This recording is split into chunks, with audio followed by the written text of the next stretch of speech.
नमस्कार, emerging business forum season 3 में आप सभी का बहुत बहुत स्वागत है। मैं हूं Piyush Shrivastava. Emerging business forum season 3 में आज हमारा सफर आप पहुंचा है मेरठ में। मेरठ दरअसल वो शहर है, या फिर अगर देखा जाए तो भारत के उन कुछ चुनिंदा शहरों में से एक है जिसने कि पूरे दुनिया में भारत की एक अलग पहचान बनाई है। अगर आपने कभी क्रिकेट खेला है या फिर स्पोर्ट्स में आपकी रुचि है तो आपने मेरठ और यहां के एंटरप्रेन्योर्स के बारे में जरूर सुना होगा। मेरठ वो शहर है जिसने कि इंडस्ट्री को कई बड़े ब्रांड दिए हैं। इनफैक्ट आज ही मुझे पता चला कि यहां का एक छोटा सा ऐसा मोहल्ला है जहां से कि 8 से 9 बड़े ब्रांड्स निकले हैं। और आज हमारा सफर आ पहुंचा है मेरठ में। हर बार की तरह इमर्जिंग बिजनेस फोरम में इस बार भी हमारी कोशिश है कि कुछ ऐसे मुद्दों पर चर्चा की जाए जिससे कि आपको सीधे आपके बिजनेस में किस तरह से आप उससे मुनाफा कमा सकते हैं और किस तरह से बिजनेस को नई बुलंदियों पर ले जा सकते हैं। कुछ ऐसे ही मुद्दों पर हम चर्चा लगातार कर रहे हैं। तो और आज का हमारा टॉपिक है कि बुक कीपिंग और टैक्सेशन कितना ज्यादा मायने रखता है एक स्मॉल बिजनेस के लिए। चलिए, इसी के साथ अब सभी हमारे पैनलिस्ट स्टेज पर आ चुके हैं। सबसे पहले बात करते हैं आज हम बुक कीपिंग के ऊपर। आखिर बुक कीपिंग है क्या चीज और इसकी जरूरत क्यों हमें पड़ती है। दरअसल जिस तरह से हमें अब हमेशा अपने हेल्थ के चेकअप की जरूरत पड़ती है, मेरे ख्याल से बुक कीपिंग एक ऐसा टूल है जिससे कि आपके बिजनेस की सेहत कैसी है इसके बारे में आपको पता चल सकता है। दीक्षित साहब, पहला सवाल मेरा आपसे है, क्योंकि आप लगातार इतने सारे एसएमई से आप डे टू डे डील करते रहते हैं। हम आपसे ये जानना चाहेंगे कि बुक कीपिंग की क्या महत्व, की क्या इंपॉर्टेंस है सेक्टर के लिए।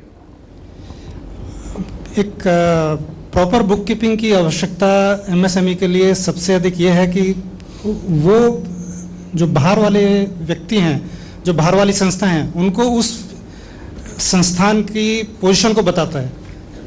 किसी भी एसोसिएशन, किसी भी ऑर्गेनाइजेशन की वास्तविक स्थिति को जानने के लिए अगर हम उसके अकाउंट्स को देखें, फाइनेंशियल स्टेटमेंट को देखें, तो वो उसकी अकाउंट्स और बैलेंस शीट और प्रॉफिट एंड लॉस से पता चलता है। अगर बुक कीपिंग सही की गई है, अगर बुक कीपिंग जो बुक्स हमने मेंटेन की हुई हैं वो सही पिक्चर रिप्रेजेंट कर रही है, तो कोई भी बाहर वाली संस्था, चाहे वो बैंक है, चाहे कस्टमर है, चाहे वो वेंडर है उस संस्था का, उसको उसकी सही स्थिति का आकलन उस स्टेटमेंट ऑफ अकाउंट और फाइनेंशियल पोजीशन का उसी से लगता है। तो जब हम एक बुक कीपिंग की बात करते हैं, फाइनेंशियल पोजीशन कह लीजिए, आप बैलेंस शीट या प्रॉफिट एंड लॉस अकाउंट कह लीजिए, वो ही बैंक के पास अगर वो लोन लेने जा रहा है तो बैंक भी सबसे पहले उसकी वास्तविक स्थिति को जानने के लिए उसकी फाइनेंशियल पोजीशन को, उसकी बैलेंस शीट को का आकलन करना चाहेगा, जो कि उसकी प्रॉपर बुक कीपिंग ही बता सकती है कि उसकी पोजीशन कैसी है। यानी कि ये कहा जाए कि अगर जो बुक्स हैं वो किसी भी कंपनी का रिज्यूमे के जैसे होती, जो कि उसके पूरे इतिहास के बारे में बताती है। पवार साहब, कितना महत्व आप देते हैं किसी भी यूनिट को लोन देने से पहले उसकी बुक्स को? जैसा मिस्टर दीक्षित ने बताया कि बुक कीपिंग एक ऐसा जरिया है, कोई भी यूनिट हो जब शुरू होती है तो वो एक नंबर ऑफ उसमें एंट्री शायद छोटी यूनिट में कम होती हैं, तो वो ज़बानी याद रखता है। पर जैसे ही ग्रो करती है, इंडस्ट्री ग्रो करती है और यूनिट ग्रो करती है, देयर इज़ ए नीड, उसकी जरूरत होती है कि बुक कीपिंग रखी जाए। और जैसे इन्होंने पर्पस बताया बुक कीपिंग का कि उसमें प्रॉफिट एंड लॉस और एक बैलेंस शीट जो एरिया है जिसमें फाइनेंशियल्स होते हैं, और ये दो चीज़ें जो हैं बैंक के लिए बड़ी इंपॉर्टेंट हैं, क्योंकि उसी से ही पता लगता है यूनिट का कि ये किस स्टेज में है, या वेदर प्रॉफिट मेकिंग है, लॉस मेकिंग है, या बैलेंस शीट्स में इसके पैरामीटर्स क्या हैं, और क्या ये बैंकिंग के जो parameters based on that parameters जो इंडस्ट्री एवरेज पे बनाए गए हैं उनको फुलफिल करती है कि नहीं करती है। इन पैरामीटर्स को ही देख के बैंक फैसला लेते हैं कि ये किस स्टेज में यूनिट है, क्या ये अच्छी यूनिट है या खराब यूनिट है। और आपको शायद पता होगा कि बैंकों ने पहले रेटिंग सिस्टम भी शुरू किया है, और रेटिंग सिस्टम भी ये बेस्ड ऑन है बुक कीपिंग के ऊपर ही, बैलेंस शीट के ऊपर ही। अगर अच्छी रेटिंग आती है तो उन कस्टमर्स को तो सभी बैंक प्रेफर करते हैं, उसमें रेट ऑफ इंटरेस्ट का कंसेशंस भी होते हैं उसमें। अगर रेटिंग अच्छी नहीं होती है तो नेचुरली हर बैंक उससे शाई होता है। सो जरूरत है एक अच्छी बुकिंग रखने की और उसको अपडेट करने की और उसको अपने फाइनेंशियल्स को बढ़ाने की, ताकि बैंक को भी सुविधा हो और कस्टमर को भी सुविधा हो कि जितना जल्दी ये हो सके उतना जल्दी उसका निर्णय लिया जा सके और कस्टमर को या यूनिट को, क्लाइंट को हेल्प की जा सके उतनी जल्दी। मनीष गर्ग साहब, आपके हिसाब से कितनी इंपॉर्टेंस है बुक कीपिंग की किसी भी बिजनेस के लिए? सी आई थिंक जितने भी यहाँ बिजनेसमैन बैठे हैं, मुझे लगता नहीं कि उनको अपने बिजनेस की हेल्थ जानने के लिए बुक कीपिंग की बहुत ज़रूरत है, बिकॉज इनके तो टिप्स पे रहता है कि कितना क्या है हिसाब किताब। लेकिन इफ आई से कि आज के ज़माने में जो है उसकी महत्व बहुत ज़्यादा बढ़ गई है, उसकी ज़रूरत कह लीजिए या उसकी रिक्वायरमेंट कह लो या एडवांटेजेस अब इतनी ज़्यादा हैं। सो महत्व सबसे पहला मैं कहूँगा कि ये है कि इट गिव्स यू विजिबिलिटी। जैसा कि साहब ने बताया इधर कि एक लेवल के बाद याद रखना चीज़ें ह्यूमनली इम्पॉसिबल होता है, और brain can not process more information than a certain thing. So it gives you a lot of visibility, whether it's debtor, whether it is creditor, whether it is some stock, inventory, कुछ भी हो। अगर book keeping कुछ दिनों तक आपको tips पे रह सकता है, उसके बाद इतना लेवल बढ़ जाता है। एंड देन एक्सपेंशन के लिए मैं कहूँगा बहुत ज़रूरी है book keeping, because everybody from these people is looking at expansion. अगर आप ये खुद याद रखने वाला काम किताबों को ठीक करके उसके ऊपर में नहीं छोड़ देंगे या कंप्यूटर के ऊपर में नहीं, then you can't go to the second level, third level. So ये बुक कीपिंग जो है आपको it frees up some bandwidth for you to do things which you are best at, take your business to the next level. So if your books are in the right order, then it gives you the decision making ability. You can look at the books and make right business decisions to go to the second level, third level, and take your business ahead. So I would say it helps you take your company to the next level. So I think that is very एक ऐसा example इस वक्त हमारे साथ panel में ही मौजूद है, त्रिलोक आनंद साहब। मुझे याद है आज जब मेरी आपसे बात हो रही थी तो आपने मुझे बताया कि किस तरह से एक कमरे से अपने एक कंपनी की शुरुआत हुई और उसके बाद आज इस लेवल पर कंपनी आई है। मैं जानना चाहूंगा कि इसमें आनंद साहब बुक कीपिंग का कितना महत्व रहा है इस पूरे सफर में? बुक कीपिंग जनाब बड़ी अच्छी और फायदेमंद चीज़ है, इन द सेंस दैट साहब ने बोला हेल्थ, तो हेल्थ तो वेल्थ होती है, सबसे पहले हेल्थ ही आएगी तभी तो वेल्थ आएगी। मेरे फ्रेंड्स और कोलीग्स बैठे हुए हैं जो मेरे से ज़्यादा समझदार है। I am not a professional book keeper, I am a professional manager, but in terms of financial discipline, जिस कंपनी के पास फाइनेंशियल डिसिप्लिन है, जिसने अपने मॉनिटरिंग वीकली किया है, फोर्टनाइटली किया है, मंथली किया है, और बैंक के जो रिक्वायरमेंट्स होती हैं जैसे स्टॉक स्टेटमेंट है, 6 क्वार्टरली स्टेटमेंट्स हैं, if the loan is exceeding a certain amount, then 6 monthly statements, and you are doing your own balance sheet. मतलब जैसे मारवाड़ियों का जो परथा सिस्टम है, I think that is the best form of financial discipline, because उनका रोज के रोज सारा उनका सेल आ जाएगा, रोज के रोज उनका खर्चा आ जाएगा, रोज के रोज उनका ग्रॉस प्रॉफिट हो जाएगा, और रोज के रोज मेरे सामने रवि भाई से बैठे हैं, वो हंस रहे हैं क्योंकि इनके यहाँ तो रोज ही होता है ये बैंकिंग जो है। आप लोग I think maybe you are also doing the same thing. मैं कहता हूँ कि बैंकर्स का रोल इसमें बड़ा अहम है जी, क्योंकि बैंकर्स सिखाते नहीं है क्या करना है। बैंकर्स तो कहते हैं आपके पास पैसे कम हो ताकि आप हमारे पास ज्यादा जल्दी आए।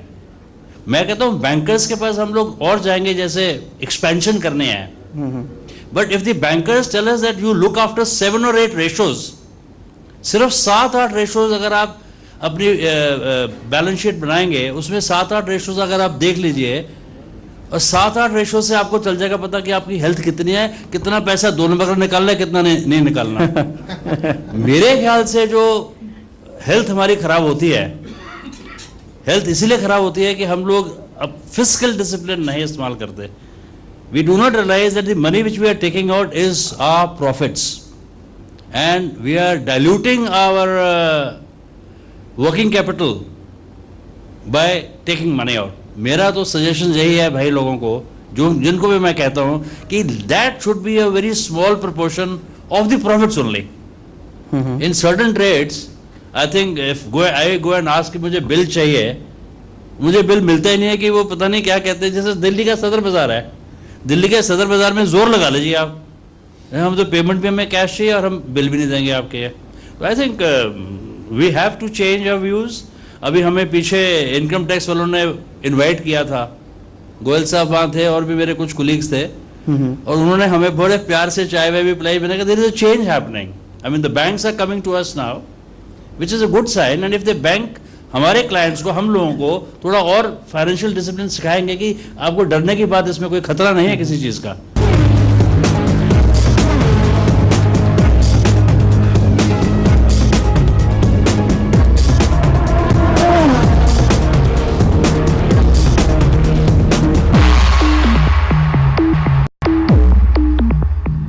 मोहन शर्मा साहब, आपसे मैं जानना चाहूंगा 850 करीब यूनिट्स को आपकी फेडरेशन रिप्रेजेंट करती है, क्या इस तरह के अवेयरनेस प्रोग्राम या इस तरीके की बातों को आप लोग आगे फैलाने की कोशिश करते, बढ़ाने की कोशिश करते, प्रमोट करते हैं?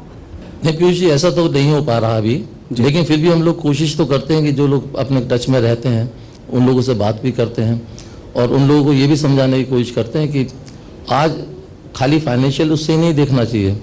आज टैक्सेशन इतना टिपिकल होता चला जा रहा है, चाहे वो इनकम टैक्स हो, एक्साइज हो, अपना ट्रेड टैक्स हो, जितनी भी चीज़ें हैं इनको फाइनेंशियल इंस्टीट्यूशंस के अलावा जो टैक्सेशन अपने है जिम्मेदारी है सब लोगों की, वो इतना टिपिकल हो गया कि अगर आपकी बुक्स प्रॉपर नहीं हैं तो आप रोज हर कदम के ऊपर धक्के खाएंगे, हर उस पर हर्डल्स मिलेंगी आपको। आप अपनी जो एसेट्स हैं ना उनको मेंटेन कर पाएंगे, ना आप बैंक को समझा सकते हैं, ना इनकम टैक्स वाले को समझा सकते हैं, ना ट्रेड टैक्स वाले को समझा सकते हैं। तो ये चीज़ समझाने की कोशिश कर रहे हैं, लोगों में अवेयरनेस भी आ रही है और उसी अवेयरनेस का फ़ायदा भी हो रहा है कि आज बिजनेस ऊपर बढ़ रहा है। जितना हम लोग स्पोर्ट्स इंडस्ट्री जिस जगह से उठ के आई है वो सारे लोग बिल्कुल आपके अगर सिर्फ स्पोर्ट्स इंडस्ट्री की बात करें तो क्या कैसे एक ऑर्गेनाइज्ड इंडस्ट्री कहा जा सकता है? हाँ, अब तो करीब करीब ये ऑर्गेनाइज इंडस्ट्री कह जा सकती है। आज के दिन स्पोर्ट्स इंडस्ट्री एक ऑर्गेनाइज इंडस्ट्री है। यहाँ लोगों को ये मालूम है कि मुझे क्या करना चाहिए। आज इंटरनेशनल मार्केट में क्या हो रहा है, कौन सी प्रोडक्ट्स ऐसी हैं जो इंपोर्ट हो रही हैं, उससे हमारे ऊपर फ़र्क पड़ता है। हम लोग अपने उसकी क्वालिटी इंप्रूव करने की कोशिश करते हैं। यहाँ पर इसकी जितने बेनिफिट्स कहीं से मिल सकते हैं उठाने की कोशिश तो करते हैं, लोगों से बात भी करते हैं और जो नहीं है उनके लिए डिमांड भी रखते हैं। तो यही एक कोशिश है। और इसके अंदर जहाँ तक बुक कीपिंग का सवाल है, बुक कीपिंग की हर जगह जरूरत पड़ती है। आज इधर इंपोर्ट करते हैं तो भी, एक्सपोर्ट करते हैं तो भी, कस्टम्स में जाते हैं तो भी, तो बिना अकाउंटिंग के तो कुछ भी नहीं है आज। लेकिन फिर आखिर समस्या कहाँ पे आती है? पवार साहब, आपके पास तो इतनी सारी बैलेंस शीट, इतने सारे केसेस हर दिन आते हैं, आप लगातार एसएमईज को देख रहे हैं। बेसिक प्रॉब्लम आपको समझ में कहाँ आती है, जो कि सबसे बेसिक प्रॉब्लम आती है? या जैसा अभी बताया गया कि बैलेंस शीट्स के बारे में जो बताया गया, ये भी बोला गया कि 5-6 रेशियोज जो हैं वो आप जान लीजिए तो शायद आप करेंगे। ठीक है, रेशियोज एक रोल प्ले करती हैं किसी को जज करने के लिए, और परंतु उसके साथ में बहुत सारे पैरामीटर्स भी हैं जो बैंकर्स उसको देखते हैं। सेल्स है, ग्रोथ हो रही है, मार्केटिंग क्या है, ये सारी चीज़ें देखी जाती हैं। और जहाँ तक सवाल अब ये है कि ये चीज़ें बैंक्स भी आजकल काउंसलिंग करने लगे हैं। हमने स्टेट बैंक में जैसे एसएमई फैसिलिटेशन सेंटर हमने बनाया है, हमारे हेड ऑफिस में है, 3rd फ्लोर पर ही अवेलेबल है। अगर किसी को कंसल्टेंसी की जरूरत है, किसी मामले में बैलेंस शीट इंप्रूव करने की जरूरत है, तो वो इस मामले में सलाह देते हैं। हम लोग भी, हमारे जो क्लाइंट्स आते हैं, हम देखते हैं कि उसकी रेटिंग, जैसे इन्होंने बताया कि भी डाइवर्शन कर ली, नहीं चलिए, जब पैसा आएगा तो आदमी एक बिजनेस में नहीं रहेगा। मैं इसे डाइवर्शन का नाम नहीं लेता, वो उस पैसे को किसी और भी यूज करेगा, यूटिलाइजेशन के लिए, एक्सपेंशन के लिए, ग्रोथ के लिए, वो बहुत जरूरी है। हाँ, परंतु उसका बैलेंस मेंटेन करना बहुत जरूरी है। तो हम काउंसलिंग करते हैं कि जब आप फाइनेंशियल बैलेंस शीट हमें देते हैं तो हम ये भी समझाने की कोशिश करते हैं कि भाई ठीक है, इस बात तो ये है, ऐसा है, परंतु आप अगर ये चीजें आप अपने ध्यान रखें, आप क्या अगर इसमें कोई एडिशनल कैपिटल लानी है या कुछ और इसमें पैरामीटर है आप इंप्रूव कर पाएं, या अपने जो यूटिलाइजेशन किया है उसको किस ढंग से आपने करना है, ग्रेजुअली करना है, तो इस तरह के हम सलाह देते हैं ताकि उसको जो फाइनेंशियल पैरामीटर्स वो इंप्रूव हैं और वो डिफिकल्टी जो बैंक को आती हैं वो कम हो सकें और बैंक मदद आगे बढ़कर मदद कर सके। आपकी एक्सपेक्टेशन क्या होती है? लेट्स से कोई यूनिट आपको लोन के लिए अप्रोच करी, तो आप सबसे पहले जब उसकी बुक्स ओपन करते हैं तो बेसिक आपकी रिक्वायरमेंट क्या होती है? जो सबसे पहले 3 चीज अगर मैं बोलूं जो आप सबसे पहले देखते हैं वो क्या होती है? बेसिक रिक्वायरमेंट्स तो ये हैं कि जब उसको हम समझने की कोशिश करते हैं उसके वो जो एक्टिविटी में एंगेज्ड है वो किस तरह की एक्टिविटी है, दूसरा उसका किस लेवल की एक्टिविटी है और किस स्टेज पर आती है वो, और तीसरा हम ये देखते हैं कि उसका जो पैरामीटर्स है, बुक कीपिंग हम स्ट्रेस कर रहे हैं उसके ऊपर, पैरामीटर्स क्या है, whether it comes to under parameters or not of the banking industry, और टू व्हाट एक्सटेंट हम उसको जाके मदद कर सकते हैं। नॉर्मली अब लोग सब इंप्रूव कर रहे हैं अपनी बैलेंस शीट्स को, इस तरफ ध्यान दे रहे हैं बुकिंग की तरफ, तो उससे काफ़ी मदद मिल रही है बैंक को भी। जी दीक्षित साहब, you want to add something? Bank के पास जब प्रपोजल जाते हैं तो बैंक ये भी जानना चाहते हैं कि उस यूनिट की कोई रेटिंग हुई है या नहीं। तो इसी संदर्भ में मैं बताना चाहता हूँ कि एनएसआईसी की स्कीम भी एक है, performance and credit rating scheme, जिसमें कि यूनिट की रेटिंग की जाती है माइक्रो और स्मॉल एंटरप्राइजेस की। इस स्कीम के बारे में बहुत क्विकली जानना चाहेंगे दीक्षित, आपकी एग्जैक्टली स्कीम है क्या और इससे एंटरप्रेन्योर्स कैसे फायदा उठा सकते हैं? ये ministry of micro and small enterprises के लिए है, मिनिस्ट्री ऑफ एमएसएमई की तरफ से स्कीम है, जिसको एनएसआईसी जिसकी इम्प्लीमेंटिंग एजेंसीज है। कोई भी माइक्रो और स्मॉल एंटरप्राइजेज अपनी यूनिट की रेटिंग करा सकता है किसी भी रेपुटेड रेटिंग एजेंसी से। जो 7 रेटिंग एजेंसीज अभी अवेलेबल हैं इंडिया में, एमएसई जिससे भी रेटिंग कराना चाहे वो रेटिंग करा सकता है। उस फीस में, उसकी जो फीस होगी उसमें 75% की सब्सिडी प्रदान की जाती है एनएसआईसी की तरफ से। तो यूनिट को फायदा रहता है कि उसको कम रेट में उसकी रेटिंग हो जाती है और उससे उसे एक थर्ड पार्टी इंडिपेंडेंट पार्टी का ओपिनियन मिल जाता है उसके अपने परफॉर्मेंस और ऑपरेशन के बारे में। और जब वो किसी बैंक या वेंडर और किसी कस्टमर के पास जाता है तो उसकी जो performance and credit rating scheme है, उसकी जो रेटिंग आई है वो उसको रिफ्लेक्ट करता है कि वो कहाँ स्टैंड कर रहा है। तो वो एक थर्ड पार्टी का इंडिपेंडेंट प्रोफेशनल बॉडी का ओपिनियन है। यानी कि जो हम लोग एनुअल मेडिकल चेकअप कराते हैं तो पता चल जाता है बॉडी में क्या प्रॉब्लम है, उससे पता चल जाता है कि यूनिट में क्या प्रॉब्लम है। उसमें अगर कोई उसकी वीकनेस है तो वो पता चल जाती है, जिससे कि वो उनको एड्रेस कर सके और उसको इम्प्रूवमेंट करके फर्दर स्ट्रेंथन कर सके।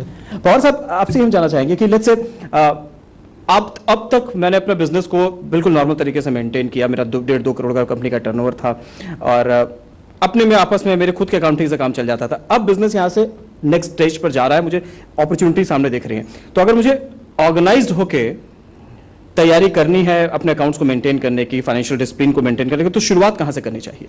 अगर अभी तक आप यही करते हैं कि आप खुद मेंटेन करना है, मेरे ख्याल इशू पर काफ़ी डिस्कस हुआ है कि you have to start bookkeeping. वो तो शुरू ही करनी पड़ेगी, उसी से आपकी विजिबिलिटी बढ़ेगी, उसी से आपका भी कंट्रोल बढ़ेगा। जैसे बार बार एक ही चीज़ आती है सामने कि मैनेजमेंट जो है, ओनर्स हैं, दे विल आल्सो नो कि क्या बुक कीपिंग में हम क्या करें, हमें क्या करना चाहिए। उनके एम्प्लॉयज़, उनके इन्वेस्टर्स, बैंकर्स, क्लाइंट्स, क्रेडिटर्स, सबको एक विजिबिलिटी बढ़ती है बुक कीपिंग करने से, तो उसका फायदा अल्टीमेटली सभी को होता है। और जैसा आपने पूछा है, अभी दीक्षित साहब भी बात करते, रेटिंग की बात करते, वो भी एक विजिबिलिटी का एरिया है, विजिबिलिटी टू ए बैंकर। और मैं आपको बताना चाहूँगा कि जैसे आजकल कोई रेटिंग एजेंसीज बहुत सारी हैं, BBB रेटिंग है, तो स्टेट बैंक तो इतने रेट लोअर रेट पे आ गए कि 10.20 पर BBB रेटिंग को इंटरेस्ट पे करने के लिए बैंक तैयार हैं। सो अगर विजिबिलिटी होगी तो उसका फायदा सभी को होगा, आपका कंट्रोल अप्रोप्रिएटली होगा और बैंकर्स को भी उसका विजिबिलिटी प्रॉपर मिलेगी, इन्वेस्टर्स को भी मिलेगी, एम्प्लॉयज को भी मिलेगी, आपके क्रेडिटर्स को भी मिलेगी और आपके कस्टमर्स को भी मिलेगी कि आपका क्या सेलिंग प्राइस है और क्या आप कॉस्ट आ रही है उसकी, किस तरह मुझे कितना रेट में ये चीज़ें मिल सकती हैं, आप भी उसको कॉस्ट बता सकते हैं इस चीज़ों में। तो ये अल्टीमेटली सब चीज़ों को बुकिंग पे ही ठहरता है। स्टेप बाय स्टेप हम स्टेप्स की बात करें, शुरुआत हम कैसे करना चाहिए, तो रिकमेंड आप क्या करेंगे, शुरुआत कैसे करें? ये अकाउंटिंग तो आप बेसिक लेवल से आपको शुरू करनी पड़ेगी। उसका जो भी आपका सिस्टम्स हैं, जो आप परचेज करते हैं, सेल करते हैं, जो भी हैं, आप खुद करें या किसी की एक्सपर्ट की सलाह लें उससे, तो वो उसको पर्टिकुलर शेप देना पड़ेगा जो अकाउंटिंग का शेप आता है। आप शुरुआत करेंगे या आपको खुद करें, आपके लोअर लेवल के अकाउंटेंट करें, ultimately built up into a good profit and loss account and balance sheets all that. Manish, आपसे भी जानना चाहेंगे, अगर चूंकि आप इतनी बड़ी कंपनी को आप हेड कर रहे हैं, आप लगातार अपने कंपनी के तमाम फाइनेंशियल्स आप देखते हैं, आपके पास एक एक्सपर्ट्स की पूरी टीम होती है, लेकिन let's say for an emerging unit ये पॉसिबल नहीं हो पाता है, तो क्या ऑप्शंस वहां पर उनको देखने चाहिए? See, options बहुत अवेलेबल हैं. There are dozens of softwares that are available. You have Tally, you have Muneemji, you have so many softwares that are available, and they're not very expensive. They are एक तो बहुत ज़्यादा useful है, उनको operate करने वाले लोग बहुत इजीली अवेलेबल हैं, नॉर्मल अकाउंट्स वाले लोग उनको ऑपरेट कर सकते हैं. They have been very successful, they have been there over time. और उनकी फ्लेक्सिबिलिटी इतनी है कि बहुत छोटे बिजनेस से लेके बहुत बड़े बिजनेस तक सेम सॉफ्टवेयर जो है आपको मदद दे सकती है. मेरा एक और कहना है कि जब तक द ओनर्स बुक कीपिंग इस तरीके से कोई सॉफ्टवेयर या कोई अकाउंटेंट रख के या परमानेंसी से नहीं करेंगे, तो उनका काफ़ी सारा टाइम होता है चीज़ को what we call micro management, खुद मैनेज करने के लिए, हिसाब किताब अपने आप रखने के लिए. Now they should actually not be doing an accountant's job. They should leave it to a professional or a professional software which is operated, because they are much more than an accountant. They can take their business to different levels. So starting is, I think, होने को आप एक accountant रख के normal किताबें भी maintain कर सकते हैं, लेकिन आज टेक्नोलॉजी का ज़रूर यूज़ करना चाहिए.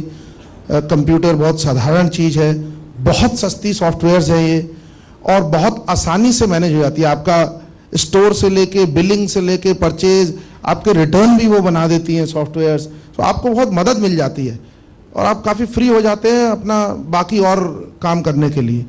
लेकिन अगर वो आप नहीं करते हैं तो आपको बहुत ज़्यादा बिजनेस उन चीज़ों में रहती है. So I think the starting point is maybe a small software, maybe a dedicated one person who just maintains, and the software does help you. जो काम आपका 2 दिन में होता है लिखाई पढ़ाई करने में, maybe this software can help you do it in half an hour, 1 hour, and then data is available throughout. Okay. त्रिलोकानंद जी, आपसे आपका भी इस पर मैं व्यू जानना चाहूँगा. जो फैसिलिटीज आज की डेट में अवेलेबल हैं, I mean, I would say it's such a dynamic world, not only in accounting or bookkeeping or what have you. अगर हम अपने आप को systems के साथ up to date नहीं रख के चलेंगे, I think then it is a sad news. We'll stay where we are. और जो हमारे business के जो youngsters आ रहे हैं, उनके जो thought processes हैं, जिनको हम कोशिश करके negate करते हैं, वो नहीं करना चाहिए. Because you see, हमने जो मेरे साथ यंगस्टर्स मेरे बैठे हुए हैं, I think they would bear with me. मैं उनका केस प्लीड कर रहा हूँ because it is moving so fast. आपने टैली की बात की है, हमारे पास तो टैली है नहीं है. हमने तो अपना सॉफ्टवेयर जनरेट किया हुआ है, Linux which is self generated. ना वो सैप है, ना वो उसमें हमने इसका IBM का कुछ किया, हमने अपने आप किया है. और it is developed over a period of time and that is helped us immensely. और जो साहब ने बोला है, पहले हम बैलेंस शीट लेके कागज देते थे, 5 साल के कंपैरिजन करते थे, एक क्लिक मारो और सारा का सारा आपके सामने आ गया. और जो टेबुलेशन कर सकते हैं आप, आई मीन सन्ड्री क्रेडिटर्स आपके पास है, सबसे पहले वो देखने हैं, रिसीवेबल्स हैं आपके पास है, आपके बैंक की पोजीशन क्या चल रही है. आजकल अभी आपके पास SMSs आ रहे हैं, सारा कुछ आ रहा है. I think this is the way technology is moving. If we do not keep pace with it, I think we are doomed. And I think hats off to the forum like this जो जी business उठाया हुआ है कि SME sector को एक ऐसी आवाज़ मिली है. और मैं तो बड़े फख्र के साथ कह सकता हूँ कि ये हमारी तीसरी चौथी बार इनसे भेंट हो रही है. जितनी बार इनसे मिलते हैं हम और इम्प्रेस होकर जाते हैं कि ऐसे यंगस्टर्स और आएंगे, मीडिया में आएंगे, इंटरेक्शन हमारे साथ होगा, हम इनसे सीखेंगे. इन्होंने तो हमारे कुछ सीखना नहीं है क्योंकि ये सब सीखे सिखाए आए हुए हैं. बट आप लोगों के साथ बैठ के I think you to add something. मैं ये कहना चाह रहा था कि यस, जो आपने सवाल पूछा था कि अकाउंटेंसी कहाँ से शुरू करनी चाहिए, जो मैं बेसिक चीज़ें बात कर रहा था, but technology plays a very good role. And nowadays technology is the most important as said by Mr. Garg and Mr. Anand. So this is very important. Technology, you can go through it and the things can be done in seconds and minutes. So that is very important to maintain bookkeeping and everything. So you can do in various ways, study it, and then may have your own interpretations and proceed accordingly.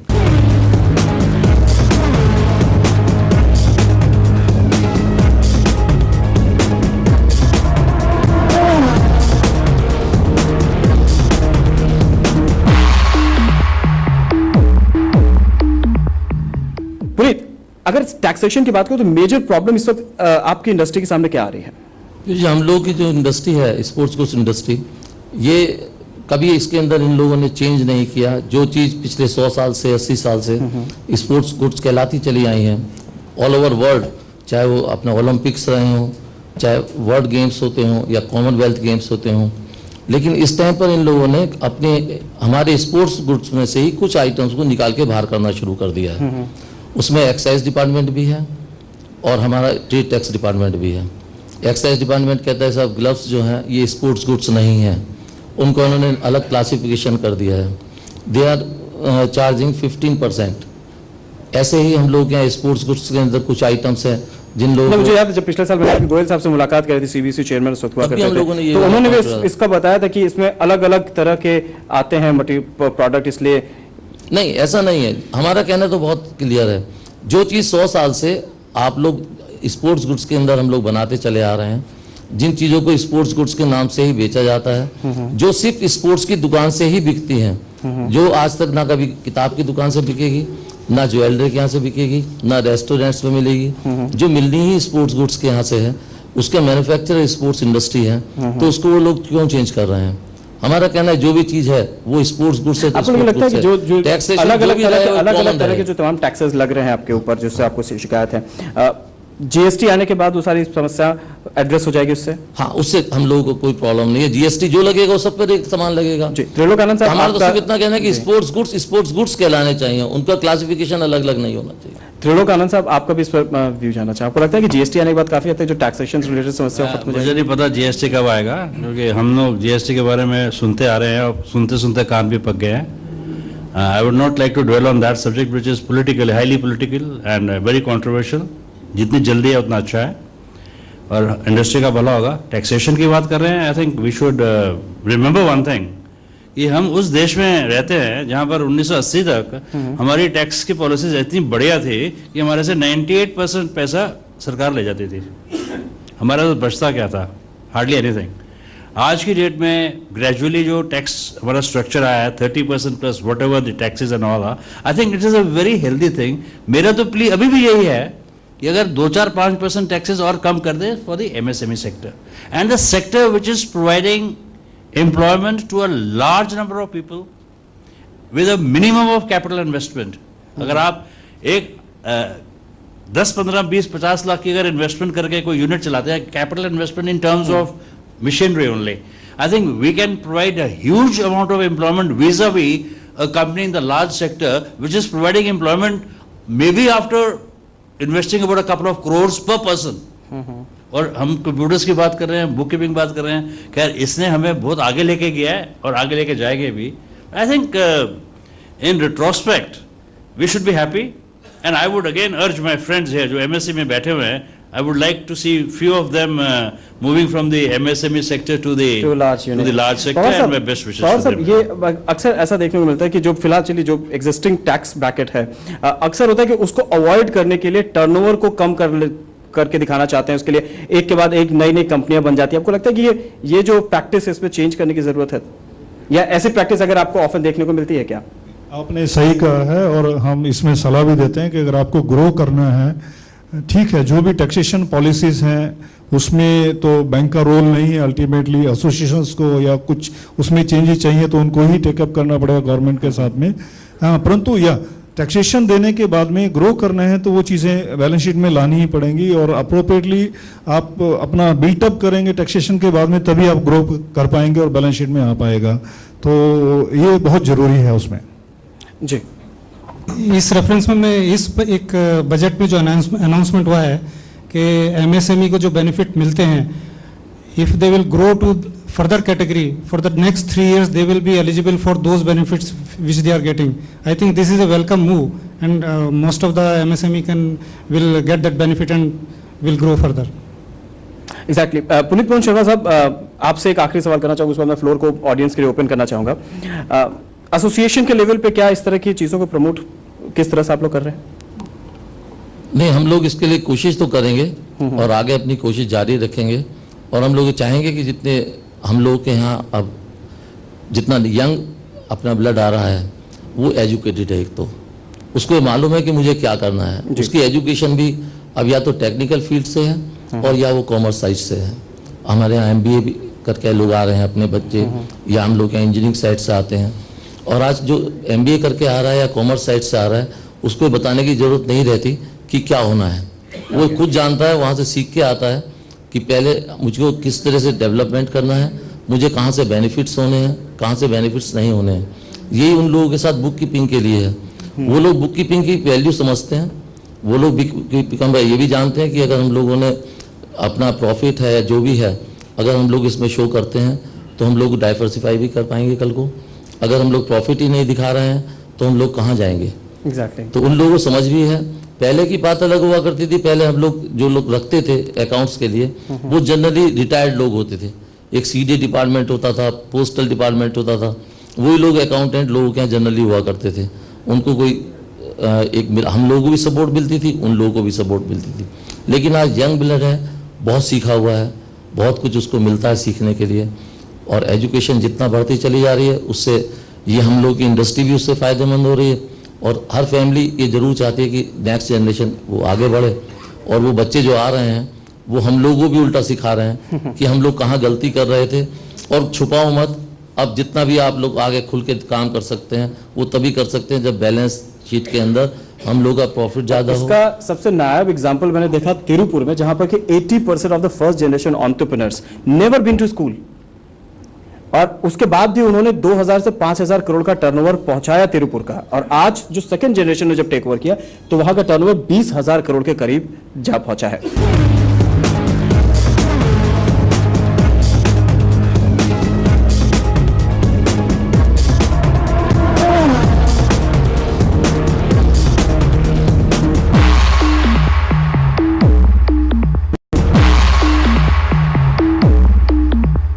चलिए इसी के साथ हम floor को open करना चाहेंगे question answer session के लिए। आपको जो भी सवाल हो या फिर आपको सजेशंस अगर हो तो हम उसे जरूर सुनना चाहेंगे। I am Ravi Prakash Agarwal from Multimax Engineering Works Meerut. जी, I have the account in State Bank of India also and NSIC also. There was a talk about rating. I would like to mention that as regard the rating, State Bank is very conscious and their rating helps us in making any decision or financing or whatever it is. But I will have the complaint from the State Bank that they do not share the process of rating or process of ratios what we were discussing, how they are right for the such any rating. They should share the rating और the process of नहीं, आप bank के internal audit की बात कर रहे हैं या फिर जो third party with the bank with the account holder? I think मुझे लगता है you are rating the account holders rating, okay mister Pawar, their balance sheet or whatever he has given. You are not sharing how you have rated it, what are the ratios, how much those ratios are coming. It should be shared with the account ताकि उनको improve करने में दोबारा मदद they मिले। can improve it. Sir, would like to answer this.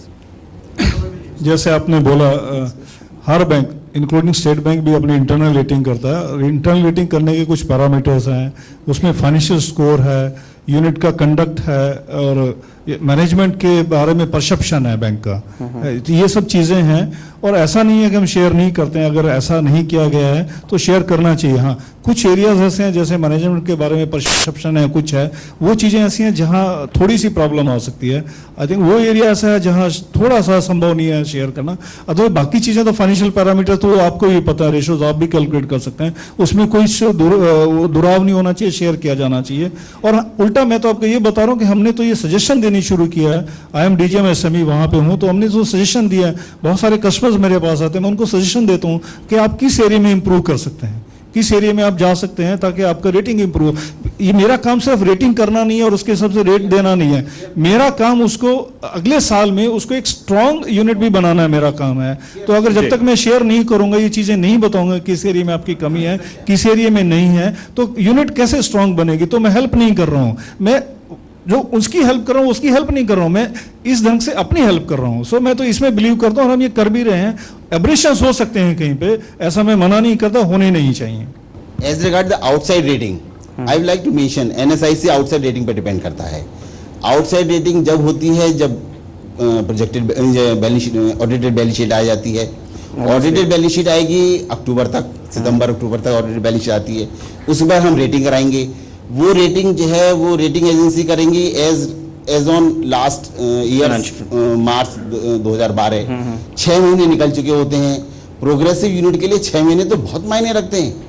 3 महीने के अंदर जो है कहीं की कहीं यूनिट चली जाती है प्रोग्रेसिव जवाब देते हैं। तो मेरा क्या नहीं है, इसमें पूरी बात कर दूं तो जबकि जो है जो आउटसाइड रेटिंग एजेंसीज हैं वो केवल ऑडिटेड पे करती हैं। उनसे अगर हम कहें भाई 6 महीने के डेटा और फीड करके आप इस पर रेटिंग कर दीजिए, वो उसको मना कर देती हैं। NSIC भी जो है उसकी रेटिंग उस रेटिंग को कंसिडर नहीं करती है। मेरा कहना ये है कि आउटसाइड रेटिंग जब ठीक है जब वो जो है ऑडिटेड के बाद अगर 6 महीने निकल गए हैं तो 6 जैसे बैंक भी करता है उस 6 महीने की रेटिंग को भी कंसिडर करके फ्रेश ऑन द स्पॉट जो 1 महीने पुरानी वो है उस पर रेटिंग दे और उसको NSIC से वेरी गुड सजेशन। आपका सजेशन नोट कर लिया गया है जिससे कि हम इसको फर्दर इम्प्लीमेंट कर सकें कि अगर 6 महीने का टाइम निकल गया तो provisional we will consider. My question is to Pawar साहब कि sir truly speaking, honestly speaking, external rating क्या हेल्प कर रही है? हमको तो नहीं कर रही, एंड आई नो बैंक को भी नहीं कर रही। ओके, दैट्स अ क्वेश्चन जो कि बीते 3 इवेंट्स में हमको लगातार मिला है। पवार साहब, वैसे जो आपने सवाल किया है ये रिलेटेड टू पॉलिसी मैटर्स है, पर हाँ मैं आपको इसका आंसर देना चाहूँगा। वो ये है कि हम अपनी इंटरनल रेटिंग भी करते हैं, पर जैसा दीक्षित साहब ने बोला है, एक आउटसाइड एजेंसी है वो भी एक आपके बारे में बताती है कि आपका क्या स्टैंडिंग और क्या है। ये इससे क्या है, 2 आपको पहलू मिलते हैं कि आपका दोनों तरफ से इंश्योर हो जाता है कि हाँ ये कंपनी है जिसमें कुछ है, करने लायक है और करना चाहिए। Myself, Gaurav Kumar Jain from KR Industries. I have taken credit rating. I was given a rating. I know what kind of business I run, right? And I know what kind of rating I'm going to get. But the main purpose was me getting the rating was how to improve that rating, right? Which I didn't get it. I would like to mention one thing, that in the rating report which these rating agency give, they mention strength and weakness. And if someone can address those weaknesses, the improvement can be made. And one study done last year by an independent body, it shows that when the second year for the renewal, companies or more than 40% units have gone for the rating for the renewal at their own cost. And those who have got rated, I mean those renewed, more than 60% have step up, I mean improved, their rating was improved from the last year. So certainly it may not be visible from one hand, first side, but it indirectly it is helping to improve the position of the one unit who is being rated by any rating agency. जी, ये बड़ा अच्छा question पूछा है आपने rating का। Gaurav ji, I think I would address everybody for that matter. हम लोग जहाँ अपने आप को वीक समझते हैं, हम लोगों में से किसी ने अपनी रेटिंग किया क्या कि व्हाट इज योर स्वॉट एनालिसिस, आपकी स्ट्रेंथ क्या है, वीकनेस क्या है, अपॉर्चुनिटीज क्या है, थ्रेट्स क्या है? अपनी भी नहीं किया हमने जब काम शुरू किया, चलो जी चल दिया काम, ना कोई प्लान है, ना कुछ है, ना कुछ है। गवर्नमेंट ने 5 ईयर प्लान में रखे, हम भी तो कम से कम 1 साल का प्लान बना के चल सकते हैं। मेरा ये आपसे सजेशन है कि आप अपनी कंपनी की रेटिंग खुद कर सकते हैं। What is your strength, 5 line में अपनी स्ट्रेंथ लिखिए, 2 मिनट लगेंगे। बैंक की यही काम, बैंक भी यही करता है। आप देखिए थ्रेट्स क्या है, थ्रेट्स आपको अपनी कंपटीशन से है, थ्रेट्स आपको 38 गवर्नमेंट के डिपार्टमेंट से हैं जो आपके पीछे घुसे रहे हैं। They are your partners, don't forget about that. उन्हीं का हम कोशिश कर रहे हैं सर, जो 38 और हर साल एक आधा बढ़ता जा रहा है। लास्ट टाइम मिले थे 36 थे, अब वेट्स एंड मेजर्स आ गए और इलेक्ट्रिकल डिपार्टमेंट में 3 लोग आ गए हैं। तो सर मेरा ये है कि आप अपना खुद करिए, और अपॉर्चुनिटीज क्या है और उसके साथ थ्रेट्स क्या है। अगर आप आधा घंटा बना के, आपने इतनी पढ़ाई लिखाई किया है, और ये अगर बना के एक अपने नोटिस बोर्ड पे लिख लीजिए, ये है, ये 4-5 चीजें हैं, और हर 6 महीने में या 3 महीने में उसको रिव्यू करिए, you will go miles ahead. मैं बता रहा हूं आपको।